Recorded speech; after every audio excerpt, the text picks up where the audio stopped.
community is under attack. In states like South Dakota, Texas, and in my home state of Florida. Extremist, bigoted lawmakers are trying to silence our community and deny us equal rights under the law. But there's just one problem for them. the LGBTQ Victory Fund is strong, and we're fighting back. As Victory Fund staff members, we have our work cut out for us. The number of LGBTQ candidates is expected to double this year. But even with that increase, we still need to elect over 35,000. 35,000. 35,000 more LGBTQ leaders to public office before we're truly represented in government. That's why this year we're traveling to more states than ever to help our candidates get across the finish line. We're providing hundreds of hours of campaign consulting and critical funding to candidates looking to advance in their primaries. We're providing crisis communication support when they face anti-LGBTQ attacks and help them secure media attention in publications that matter. And this November, because of your generous support, we're going to shatter expectations at the ballot box. Over the last 3 decades, Victory Fund has helped countless LGBTQ candidates win their elections to state, local, and federal office. Where they've taken on the bigots head first and stood up for our community when we needed it the most. We can't afford to move backwards. There are simply too many lives at stake. That's why we're counting on you to help us. That's why we're counting on you to help us. That's why we're counting on you to help us. In 2022, let's shatter expectations. In 2022, let's shatter expectations. In 2022, let's shatter expectations.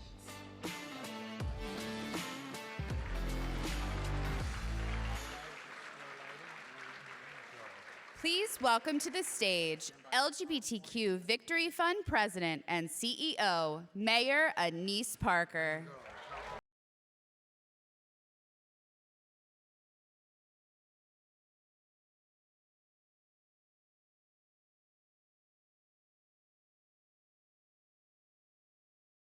It is so nice to be back all together with y'all after so many years. Now, this event has been running very smoothly. We did one thing wrong, and somehow in that exhaustive list of elected officials, we left out Brian Sims, state representative of Pennsylvania, and a candidate for lieutenant governor. So sorry about that, Brian. Kind of hard to miss. Sorry about that. It is really great to be back in person, and thank you for joining us in this critical election year. A moment to thank the staff at the Grand Hyatt. Please give them a round of applause.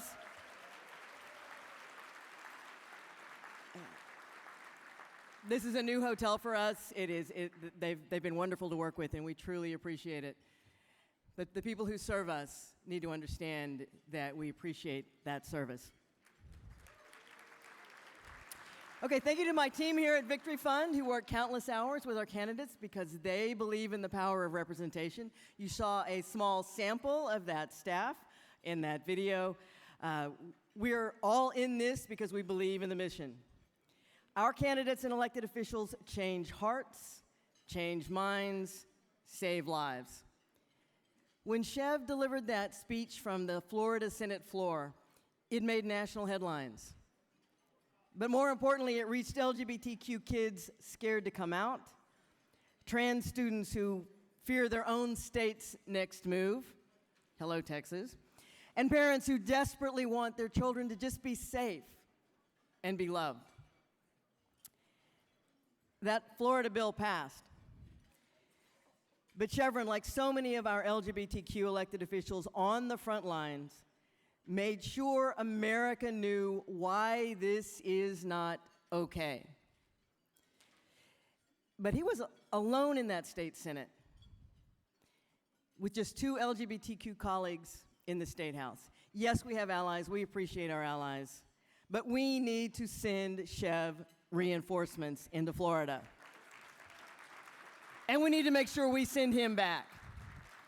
This attack cannot, will not go unanswered. We as a community are at our best in times of crisis. This is no exception. Obviously, the assaults take a toll. You know, I sense it talking to people across the nation. Beginning to travel again. There's gloom in the air. there's a lot of gloom in the air about the 2022 election cycle. The homophobic and transphobic political attacks, the potential results of those attacks on Election Day, the policy and legislative consequences of those results on Election Day. We're all bracing for the worst. I get it. We all want to close in and hunker down. It's a Southern expression. I get it. There's concern about an anti-LGBTQ majority taking the U.S. Congress, and that is a real concern. The record amount of anti-trans legislation is bombarding our state legislatures. Anti-LGBTQ extremists are mobilizing people to run for school boards. And last year's gubernatorial election in Virginia provided a perfect playbook for those who want to prey on misconceptions about trans students and LGBTQ lives. But I'm here to tell you, that gloom is what our opponents are counting on. That closing in, that fear, that helplessness, that hunkering down, they want us to be hopeless, to disengage. A lack of enthusiasm is their ticket to control. We have to refuse them. We have to refuse to fall into this trap. We unite around our candidates for 2022. We recognize them. We get excited for them. We invest in them. And in November, we will shatter the expectation of pundits. We will shatter the expectations of our opponents and deliver fierce LGBTQ voices to every level of government. All right. Are you with me in this? Absolutely. At Victory Fund, we see endless opportunities for LGBTQ candidates to impact the 2022 elections and thwart opponents of our equality. Out of 435 seats up for grabs in the U.S. House, just 72 are considered competitive. Yet 13 of our 19 endorsed LGBTQ congressional candidates are running in those competitive districts, many of them against homophobic and transphobic opponents. It is not an exaggeration to say the success of our LGBTQ candidates can determine the fate of the U.S. House come November. Think about that. And LGBTQ leaders are also positioned to win key governorships. Okay, states are laboratories of democracy, goes the saying, and never is that more true. Governors are proving enormously influential in shaping our national narrative on trans lives, on LGBTQ inclusive education, but also on pandemic policy and voting rights. We can elect 3 LGBTQ governors this year who can deliver a new national narrative, including our first 2 lesbian governors in American history, Maura Healey in Massachusetts and Tina Kotek in Oregon. Come on, stand up.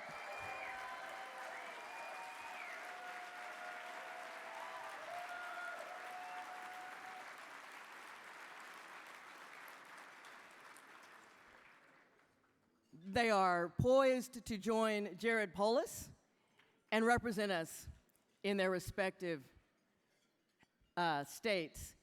Kate Brown, our first out bisexual governor in American history, is term limited, and we salute her as she leaves office.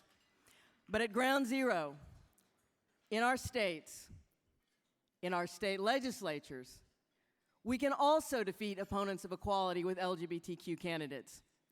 We've endorsed 107 state legislative candidates with more on the way, all of them running on fully inclusive pro-trans platforms and a range of other issues that are critical to their constituents. And our candidates for school board. Okay, God loves school board candidates. That's a tough place to be. Many of them are running in places where LGBTQ books are being stripped from library shelves and trans athletes are on the verge of being erased. 3 of our school board candidates won election in just the last month, each one countering the assumption that we can't defeat anti-LGBTQ forces. These are the opportunities the candidates, our opponents, want us to overlook. Victory cares about our governors. We care about our congressional candidates, but we care about those school board races just as much, believe me. They are the pipeline that we've been working to fill for 30 years, and we're going to continue to do that. This year, we already have more than 230 reasons to have hope for 2022, each one with a story and lived experience that make them better candidates and soon will make them excellent elected officials. By the end of this year, we expect to endorse more than 400 candidates, the most in our 31-year history. But let's be frank, the dramatic growth in candidates, the equally dramatic growth in anti-LGBTQ attacks on these candidates and on our community stretches our staff thin, which is why our board approved a growth plan that will double our candidate services staff by the end of the year. Okay, yeah, I'm excited about that. But as always, our ability to grow and provide these necessary candidate services is dependent on you. We need to elect more LGBTQ colleagues for Chevron in Florida, grow the ranks in Texas. We have 3 candidates for State House active in Texas right now, and help our LGBTQ congressional candidates cross the finish line. Please consider an additional contribution to support this work. You're going to hear a lot about that. This is a fundraiser. Let's be real. You can scan the QR code on the tint card at your table. You can respond to the text that you just received. You can fill out an old-fashioned pledge card at your table and hold it up for our team to collect. I am excited to share that one of our largest supporters has agreed to match up to $25,000 for every gift made during this national brunch. So dig deep and raise your cards, do your text, do the QR code. I know we have folks in the audience who are looking for these cards. Do we have folks in the audience who are willing to help us out with an additional gift? Please raise your hands. Come on, I know you paid to be here, but not all of you. We need your help. We need your support. The candidates that you heard from need you as well. If you're not quite sure, have a few more I haven't had any champagne yet. Have a few more sips of champagne and think about the importance of this work. Think about what it feels to see someone out and proud, standing up for our community. That speech from Chev. Stephanie Byers, the first out trans state legislator of color, she is an indigenous woman, faced down her colleagues in the Kansas state legislature with a similarly powerful speech as they considered anti-trans bills. Think about our candidate, Daniel Hernandez, who you'll hear from soon, who fought for us as a school board member, fought for us as a state legislator, and is now running for the U.S. Congress. All of these candidates need our help. The amount of support we can provide to them depends directly on how much we raise at our events, and this is our largest and most crucial event of the year. I want you to join the Victory Cabinet if you can. We've got a lot of you in the room who are on the Victory Cabinet. It's a monthly contribution of $100 or more, and you'll join a national group of leaders committed to the mission of Victory Fund in getting more LGBTQ people elected to office. Raise your hands again. Raise your card. I know it's harder to see if you're texting, but if you've texted, raise your hand. Let us know you've done it. Who is ready to provide additional support to building LGBTQ political power? Who is ready? Your investment will allow us to be on the ground with every one of our spotlight candidates before their primaries. Your investment will allow us to secure media stories, provide interview prep, and build crisis response teams to respond to anti-LGBTQ attacks. And if you want to do more, Kyle is ready to come back up here again and tell you, sign up for the Victory Campaign Board. Those are our bundlers. They've already helped raise more than $800,000 directly for our candidates. Just check the Victory Campaign pledge box on one of these pledge cards. But we can and we do need you to do more, with more than 400 endorsed candidates expected this year. One last show of hands, one last plea from me. Not much more than a couple of drinks at Trade, or a couple of drinks at League of Our Own. One more time, we need you. We have a very narrow mission, and we're very clear. We are about the people who stand up and work for us and represent us every day. Thank you for being here. Our candidates appreciate your support. I do as well. Let's go shatter expectations. Thank you very much.